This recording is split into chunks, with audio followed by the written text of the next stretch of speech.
Olá, bom dia. Essa é mais uma aula de escola dominical. Boa tarde, boa noite, né? Porque esse vídeo vai ficar gravado, você vai poder assistir a hora que você bem quiser. Hoje é domingo, dia 26 de setembro de 2021. Ainda a nossa aula é somente pelo modo virtual. Você está recebendo esse material a fim de pensar, meditar à luz da palavra do Senhor. Antes eu quero orar com você. Vamos orar pedindo iluminação ao nosso Deus. Senhor, nós estamos na Tua presença, o Senhor está aqui. Pedimos que o Senhor fale aos nossos corações por meio da Tua palavra, trazendo, ó Pai, relevância para as nossas vidas, trazendo sentido, ó Pai. Nós te pedimos. Guarde cada um, cada uma. Nós clamamos e pedimos tudo em nome de Jesus. Amém. Bem, hoje eu quero falar sobre o amor. O amor, como ele nos aproxima e nos une e como ele pode resolver questões, problemas profundos na nossa vida, né? Temas e questões que nós não conseguimos resolver tentando estratégias, meios. Uma relação de amor pode sim trazer paz, né? Trazer melhoras, né? Para o ambiente, para a vida de cada um, cada um. O texto básico que nós vamos usar hoje está lá no livro do profeta Oséias. Eu vou ler Oséias capítulo 2, versículos 1 ao 4, né? Oséias, capítulo 2, do 1 ao 4, diz assim: Chamai vosso irmão, meu povo, e a vossa irmã, favor. Repreendei vossa mãe, repreendei-a, porque ela não é minha mulher, e eu não sou seu marido, para que ela afaste das suas prostituições, de sua presença, para que ela afaste as suas prostituições de sua presença, e os seus adultérios de entre os seus seios, para que eu não a deixe despida, e a ponha como no dia em que nasceu, e a torne semelhante a um deserto, e faça como terra seca, e a mate a sede, e não me compadeça dos seus filhos, porque são filhos de prostituições. Até aí, né? Oséias 2, versículos 1 até o 4. Depois, né, nós lemos aqui a primeira parte, e a gente pode ver um casal em conflito, né? Oséias, o profeta, fazendo aí uma acusação da sua mulher, que estava se envolvendo com prostituições, o que era uma prática comum para aquele tempo, e a gente vai ver isso. Agora o outro texto que eu quero ler com você está lá no capítulo 3, do versículo 1 ao 5, diz assim, capítulo 3 de Oséias, do 1 ao 5.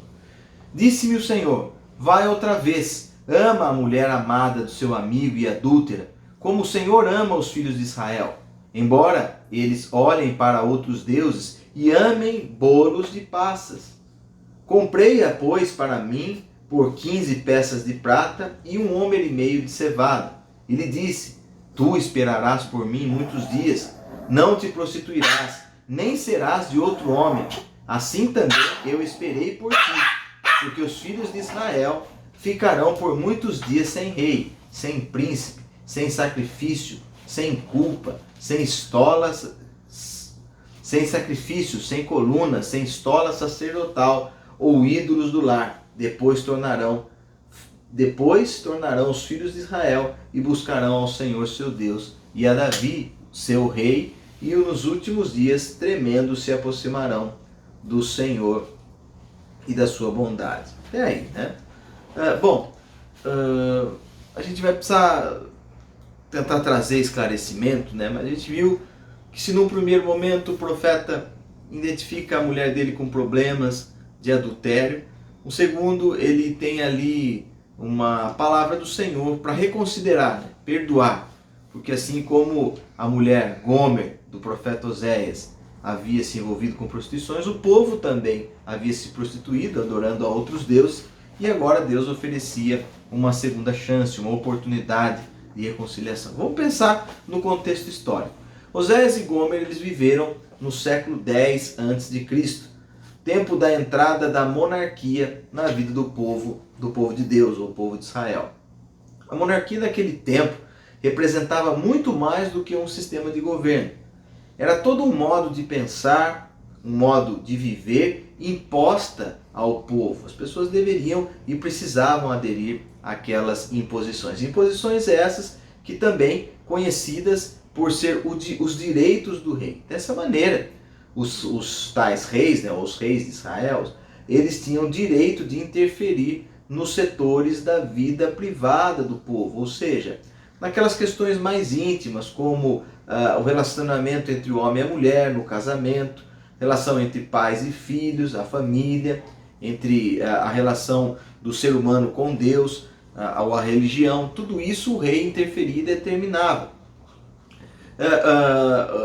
E dentro desse cenário, o rei se apresentava como o defensor legítimo de Deus, né? Ou seja, o rei era o representante da divindade para aquelas pessoas. Ainda pensando num contexto histórico, ou pensando no texto que nós lemos aqui, o que também nós precisamos falar um pouco é numa prática cultural que aquele povo vivia no tempo do profeta Oséias.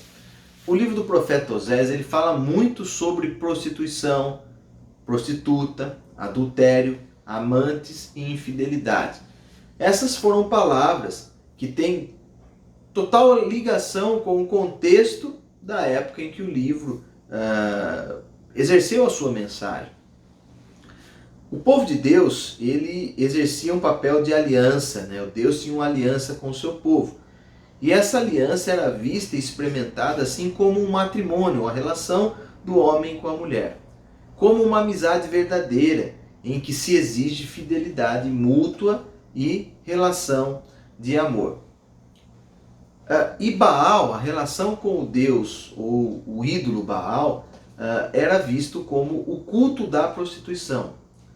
Na Palestina, naquele tempo, a religião popular era a religião da fertilidade. E a sua divindade era Baal. E ela se manifestava na produção de alimentos e na reprodução da vida. Baal era o deus da reprodução ou da fertilidade. E era em nome de Baal que se promovia o culto da prostituição. E esses cultos da prostituição eles realizavam em pequenos santuários, ou conhecido também como os lugares altos. O povo buscava uma relação de intimidade com a divindade através do contato com prostitutas sagradas. Essa era uma prática divulgada em toda a Palestina naquele tempo. E ela já existia bem antes da chegada dos israelitas. Mas na verdade, por trás desse culto a Baal, o que existia era um sistema de manipulação. Em todo o Oriente Médio antigo, né, pensando aí nesse contexto, os reis manipulavam a religião, como nós já dissemos. Eles apresentavam como os verdadeiros detentores da palavra de Deus, os intermediários, os oráculos de Deus na vida do povo. E assim, o povo, né, para estar bem com Deus, deveria também estar bem com o rei, ou obedecer o rei. E para manter o poder, né, esse rei precisava explorar as pessoas. E para manter o seu império forte, ele precisava de escravos. E os escravos vinham exatamente dos filhos dessa prostituição. Elas eram produzidas, as crianças, né, as crianças já desde escravos, eram produzidas justamente no meio desses cultos, né, das relações que existiam. E muitas moças eram motivadas a trabalharem ou participarem desses cultos à fertilidade nos lugares altos por conta de necessidades financeiras. Gomer era uma dessas mulheres que, para sustentar para buscar o sustento, ela vai à prostituição nos lugares altos. Para matar a fome, ela tinha que ir oferecer o seu próprio corpo nos lugares altos. E o casal aqui da nossa conversa, né, Oséias e Gomer, começa a descobrir na relação de amor deles que existia algo errado. Eles não podiam se conformar com essa infidelidade. A relação deles não poderia ser maculada com a prostituição. Não é possível, né, aceitar essa exploração que era imposta àquelas pessoas. E eu quero te fazer uma pergunta. Será que as crises que elas existem na nossa vida, sejam elas de que ordem for, elas podem colocar para nós, né, um contexto de transformação ou de mudança? Será que as nossas crises nos fazem também repensar, né? Será que tem alguma coisa errada nas nossas relações? Pensando exatamente ou especificamente no casal Oséias e Gomer, a crise desse casal contribuiu para uma restauração em Israel. Eu quero pensar com você, será que as nossas crises de hoje, né, que nós vivemos também nas nossas relações, casamento, elas também não servem para trazer lição para todo o contexto da nossa sociedade, né, para toda a nossa igreja, enfim, né? Será que não é hora de nós pensarmos dos nossos problemas, né, o contexto que eu vivo, as minhas dificuldades, os meus relacionamentos, pensar numa restauração também para a minha igreja, para a sociedade, para o meu trabalho?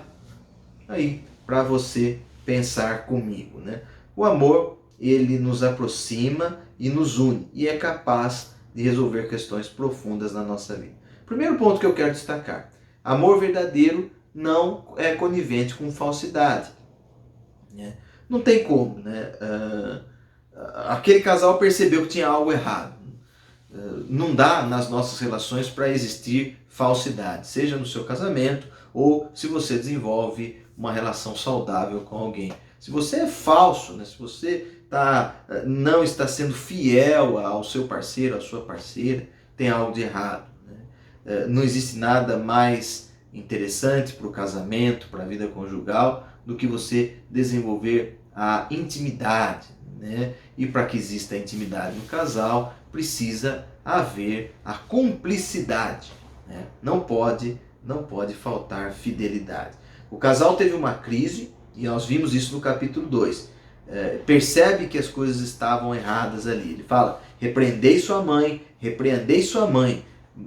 porque ela não é minha mulher e eu não sou seu marido. O casal vivia um problema e eles não poderiam mais conviver com essa falsidade que gerava o adultério. As pessoas não podem mais ser coisificadas, elas precisam ser libertas, né? Não são propriedades de ninguém. Aquela mulher não podia mais ser explorada e o seu marido não aceitou isso e profetizou contra essa atitude. Segundo ponto para nós pensarmos, o amor, né, ele vai sendo descoberto aos poucos e era necessário que eles buscassem conhecer mais desse amor. O amor é uma relação que ele vai se desenvolvendo, né? Pensei no seu primeiro encontro com a sua mulher ou seu marido, ou se você está namorando, as coisas elas vão se conhecendo, né? Você vai desenvolvendo. E eu quero ler com você Efésios capítulo 6, versículo 3. Diz assim: conheçamos e prossigamos em conhecer ao Senhor. Como a alva, a sua vinda é certa. Ele descerá sobre nós como chuva serôdia que rega a terra. Nós não podemos desistir dos nossos relacionamentos, irmãos e irmãs. O amor ele envolve conhecimento. É preciso criar um ambiente de crescimento, de sustentação nos nossos relacionamentos. Nós não podemos desistir nos primeiros impactos, nas crises que nós vivemos.